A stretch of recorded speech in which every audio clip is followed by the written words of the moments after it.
مقبوضہ کشمیر میں تحریک آزادی زوروں پہ 50 سے زائد لوگ نوجوان شہید ہوئے ہیں. آج ہندوستان کے پاس، ہندوستان کے میڈیا کے پاس، ہندوستان کی حکومت کے پاس یہ اختیار نہیں ہے، یہ کہنے کا جواز نہیں ہے کہ اس میں پاکستان ملوث ہے یا کوئی یہ ملیٹنسی کی جنگ ہو رہی ہے، بلکہ آج پتھروں سے کشمیری جو ہے اپنا مقابلہ کر رہے ہیں ہندوستانی فوج کا. اور ہماری بے عزتی دیکھیے کہ ہم ان کے سپورٹ کے لیے کچھ بھی نہ کر سکیں. ہمیں یہاں حکومتیں بنانے اور بگاڑنے میں لگے ہوئے ہیں اور مقبوضہ کشمیر میں تحریک جو ہے وہ عروج پہ ہے. میں پھر بھی آج یہاں سے عوام کے ذریعے قائد عوام سے گزارش کروں گا کہ 15 تاریخ کو ہم نے تو مسلم لیگ کی جانب سے کال دی ہے. میں یہاں پیپلز پارٹی کے صدر صاحب سے بھی گزارش کروں گا، پی ایم ایل سے بھی گزارش کروں گا، تمام سیاسی جماعتوں سے گزارش کروں گا 15 تاریخ کو، چونکہ ہندوستان کے یوم آزادی کو مقبوضہ کشمیر کے نوجوانوں نے اور وہاں کی قیادت نے یوم سیاہ کے طور پر منانے کا فیصلہ کیا ہے. تو آپ بھی آئیے، آزاد کشمیر کے عوام بھی اس طرح کا ایک یوم سیاہ قرار دیں تاکہ اس دن ہم سارے مل کر اپنے مقبوضہ کشمیر کے بھائیوں کو یہ پیغام دے سکیں کہ ہم ان کے ساتھ ہیں. ہم تو سری نگر کے آزاد کرنے کی بات کرتے ہیں. یہاں پہ اسپیکر بات تلخ ہو جائے گی لیکن سری نگر کے اسپیکر کو نہیں برداشت کر سکتے. یہ ہے تصویر کا دوسرا رخ. آپ کے پاس کہیں پاسپورٹ جو نہیں ہے؟ جی نہیں، میرے پاس پاسپورٹ نہیں ہے. پاسپورٹ جن کے پاس ہے وہ یہاں پہ بیٹھی نہیں ہے، ان کو وضاحت کرنی چاہیے تھی. جناب اسپیکر، اقتدار اور اختیار یہ آنی جانی ہے. اقتدار کوئی لمبی بات نہیں ہوتی. یہ 1 سال کا پیریڈ رہ گیا. اس 1 سال کے پیریڈ میں آپ نے جو کچھ کرنا ہے وہ آپ کریں گے، جو ہم سے کرنا ہے ہم کریں گے. لیکن جس انداز میں یہاں ایک حکومت آئی، ایک حکومت گئی، تو جس وقت حاجی یعقوب صاحب کی حکومت گئی تو اس وقت ہمارے قائد اعوان نے کہا تھا ہم نے چوری بمائے مال برآمد کر لی، مال مسروقہ برآمد کر لی. یہ اخبارات نکلا ایسا ویسے تھا.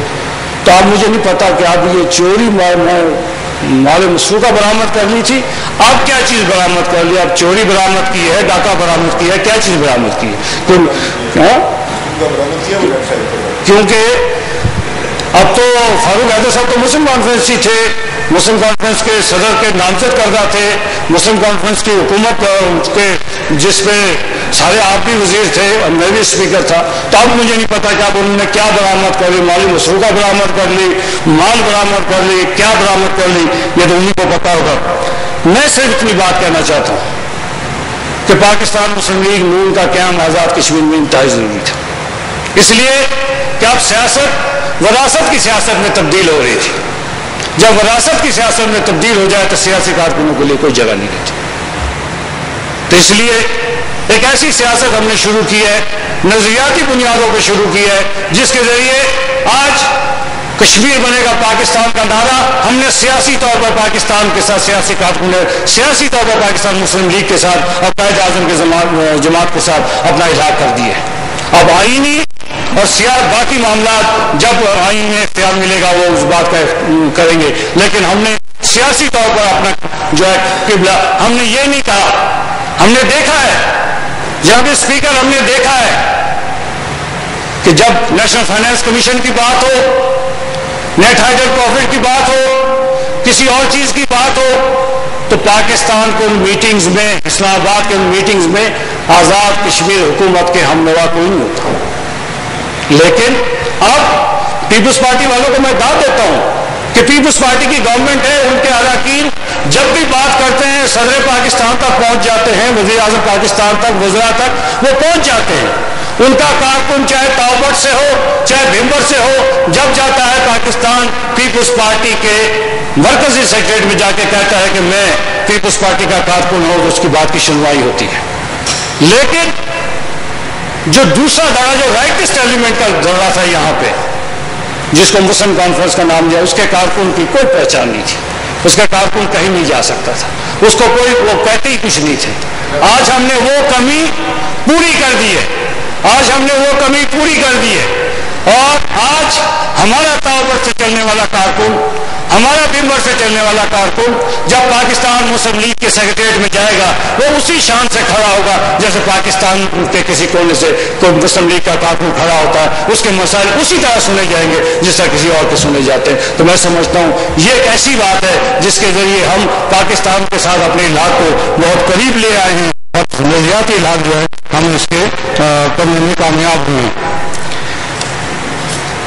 جناب اسپیکر، میں نے اس 4 سال کے عرصے میں جو کچھ بھی کیا، چودھری عزیز صاحب نے کہا کہ وہاں سے یہاں انہوں نے خود کہا ورنہ ہم نہ لاتے ہمارے ممبر کوٹا سے۔ 2 باتوں کی وضاحت کرنا چاہتا ہوں۔ پہلی بات تو یہ ہے کہ جس کام میں، جس پارٹی میں شریک نہیں، اس کے کسی کام کو میں شریک نہیں، تو میرا کوئی حق نہیں پہنچتا تھا کہ میں وہاں پہ بیٹھا رہتا ہوں۔ یہ میرا کوئی حق نہیں پہنچتا تھا۔ یہ آپ کا حق ہے، آپ کی پارٹی کا حق ہے، آپ کے کنبے کا حق ہے، جو سیاسی کنبہ آپ نے بنایا کہ آپ جس کو مرضی آپ کو اس میں بٹھائیں۔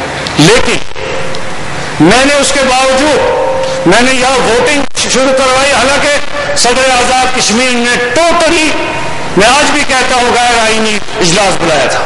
صدر آزاد کشمیر کے پاس وہ اجلاس بلانے کا اختیار ہی نہیں تھا، جبکہ وزیر اعظم کی سمری گئی ہو، ایڈوائس گئی ہو۔ لیکن صدر آزاد کشمیر کے بلائے ہوئے اجلاس کو بھی میں نے یہاں شروع کرایا، میں نے یہاں ووٹنگ کروائی۔ جب ووٹنگ شروع ہوئی اس کے بعد میں یہاں کے گیا، اور اس کے بعد یعنی اسپیکر جب ووٹنگ کاؤنٹ ہو جائے اس کے بعد ایک لیٹر بنتا ہے جو اسپیکر کی جانب سے صدر کے پاس جاتا ہے۔ میں نے اس کو بلا تعامل اس پہ دستخط کر کے سردار عتیق صاحب کے وزیر اعظم منتخب ہونے کا اعلان صدر صاحب کو اس کی اطلاع دی۔ تو میں نے اپنی جانب سے جو بطور اسپیکر میرا حق تھا وہ میں نے ادا کیا، جو بطور سیاسی کارکن حق تھا وہ بھی میں نے ادا کیا۔ میں سیاسی کارکن ہوں، اسپیکرشپ آنی جانی ہے، وزارت عظمیٰ بھی آتی رہی اور چلی جاتی رہی، وہ کوئی ایشو نہیں ہے۔ لیکن ہم جو سیاسی کارکن ہیں جب کسی عہدے پہ پہنچے تو عہدے پہ ہمیں اپنے طور پر اپنے مزاج کے مطابق اور عہدے کے تقاضے کے مطابق پورا کرنا چاہیے۔ وہ تقاضے میں نے ضرور پورے کیے، اور اس سے قبل بھی جب میں نے جتنی متعدد بار رولنگز دی ہیں، میں آج اس ایوان میں آپ کی وساطت سے مطالبہ کرتا ہوں کہ میرپور ڈیولپمنٹ اتھارٹی کے پلاٹس کی جو لسٹ ہے، جو پبلک اکاؤنٹس کمیٹی کے چیئرمین ہیں، جو اب اسپیکر بننے لگے ہیں، اسپیکر بننے سے پہلے اس کو اس ایوان میں پیش کر دیں تاکہ پتہ لگ سکے کہ کون کون مستفیض ہوتے رہے۔ لیکن جب تک یہ نہ کیا جائے تو اس پہ افسوس کا اظہار کیا جا سکتا ہے۔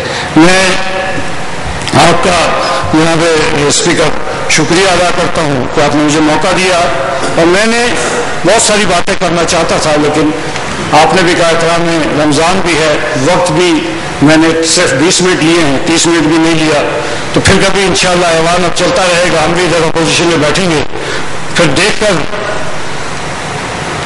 وقت کے ساتھ ساتھ اسمبلی کی کو اسٹرینتھن کرنے کے لیے میں ایک بات کے قائد ایوان کو یقین دہانی کرانا چاہتا ہوں آپ کی وساطت سے کہ آپ ڈٹ کر حکومت کریں۔ آپ کے ادھر سے کوئی ہماری طرف آنا بھی چاہے تو ہم اس کو واپس آپ کے پاس چھوڑ آئیں گے، ہم اس کو لینے کے لیے تیار نہیں ہیں۔ ہم نے ان کو کہا ہے کہ وہ ادھر ہی رہیں، اس لیے کہ ہمیں اب نہیں چاہیے، ہم ایک سسٹم کو جاری رکھنا چاہتے ہیں، اور جو لوگ آنا چاہتے ہیں برائے مہربانی ادھر تکلیف نہ کریں، ادھر ہی رہیں انشاءاللہ تعالیٰ، ادھر ہی ان کی بقا ہے، ادھر ہی ان کا تحفظ کیا جائے گا، وہ ادھر ہی رہیں، ہماری طرف آنے کی ضرورت نہیں۔ ہم ادھر بہت خوش و خرم ہیں، ہم پارٹی بنا رہے ہیں، ہمارے ساتھ اور لوگ آ رہے ہیں، اس لیے آپ کریں تاکہ اس جمہوری نظام کو بقا مل سکے۔ اور میں جو کل وزیر حلف اٹھائے ہیں جنہوں نے، میں ان کو بھی مبارکباد دیتا ہوں کہ اللہ کرے کہ وہ کام کر سکیں، پوری طرح کام کر سکیں۔ لیکن میں خصوصی طور پر جو سدا بہار وزیر ہیں، ہر حکومت میں وزیر ہیں، ان کو خصوصی مبارکباد دیتا ہوں کہ جناب بہت بہت مبارک ہو آپ کی پارٹی۔ کسی نے پوچھا کون سی پارٹی سے تعلق رکھتے ہیں، انہوں نے کہا اقتدار کی پارٹی سے، تو جناب ان اقتدار کی پارٹی والوں کو بھی میں مبارکباد دیتا ہوں، ہر دور میں اقتدار میں رہے، اللہ ان کو مبارک کرے۔ میں آپ تمام اعضاء کا شکریہ ادا کرتا ہوں، تمام ممبران کا شکریہ ادا کرتا ہوں اس 4 سال میں جو انہوں نے میرے ساتھ تعاون کیا، پیپلز پارٹی کے ارکان کا، پی ایم ایل کے ارکان کا، مسلم کانفرنس کے اراکین کا، ایم کیو ایم کے اراکین کا، تمام کا شکریہ ادا کرتا ہوں، اور انشاءاللہ تعالیٰ یہ ایک بھائی چارے کے جذبے کے تحت ہم جو ہے سیاست میں پارلیمانی روایت کو قائم دائم رکھیں گے. بہت بہت شکریہ. بات کریں آپ.